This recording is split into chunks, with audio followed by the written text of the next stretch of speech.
What's up?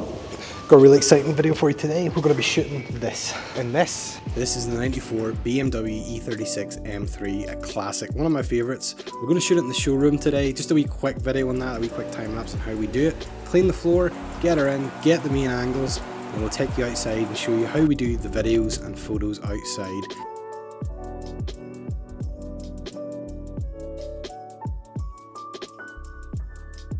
So here's how we do a tomorrow night video. Because these cars are raffled, we typically do a few general videos, a couple tomorrow night videos, and a couple tonight videos.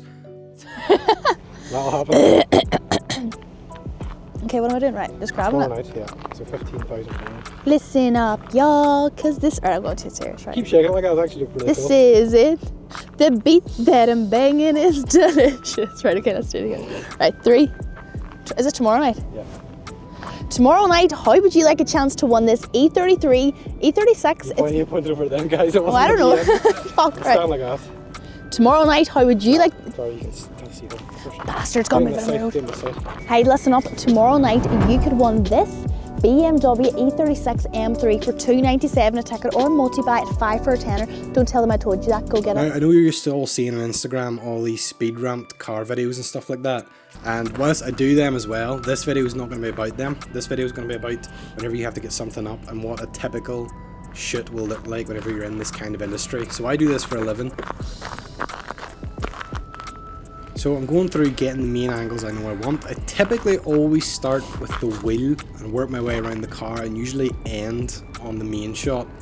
This gives me time to get warmed up, get the angles I want, see what I like about the car, and try and pick the best angle. Now usually it's always that 3/4 angle is the main.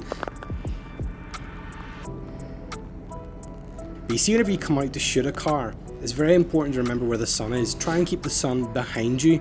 But you see, in this case, I wanted that background, so what I'm doing is I'm using the shadow to my advantage to make the scene look a bit more dramatic. And now when it comes to colouring these, you're probably looking at this like, oh no, fucking hell, that is bright. Yes, it is. These guys love bright, punchy, eye-catching stuff. If I was doing it myself personally, I would everything a wee bit more dark and moody and spend more time colour grading them to get a kind of more cinematic feel to it. But this is what these guys like, so that's what they get. So I'm setting up my settings here, getting the white balance toned in, setting my f-stop, getting everything ready to go. And what I typically do is, with a polarizer, I'll shoot with the left side, so from this angle I'm talking about, I'll shoot with the windscreen without reflections, then the side body of the car without reflections, then I'll go in between so I have as many reflections as possible. Typically, I try to use the one with the most reflections, which is a bit counterintuitive. Don't get me wrong, it is counterintuitive, but you want the car to look true to life. With these cars, some older cars have a tendency, whenever you take the reflections out, it can look very matte looking, and that's not how this car looks in real life. You know, it does have shine off it, and it actually looks really nice on the car. So don't think you need to always take every reflection out, that's just not the case.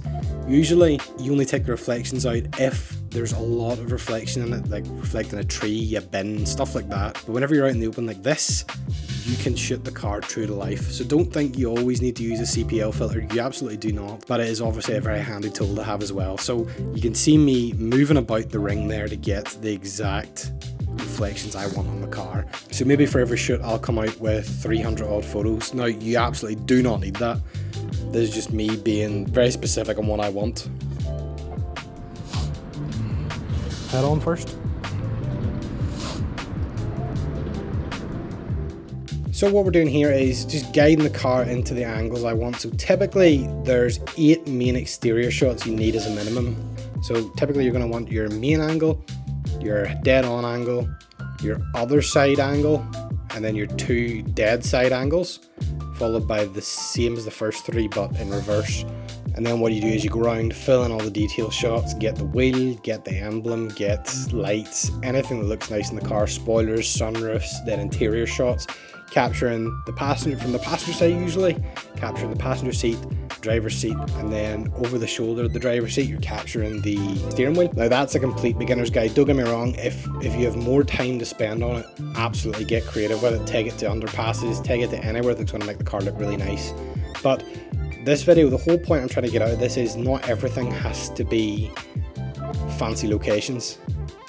I mean, sometimes you're going to have a car that needs to be shot and up and live the same day. That's a lot of videos to do and a lot of photos to edit.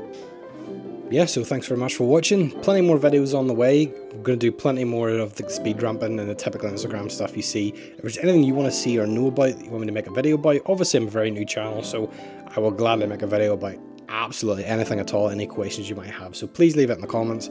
Stay tuned. Cheers.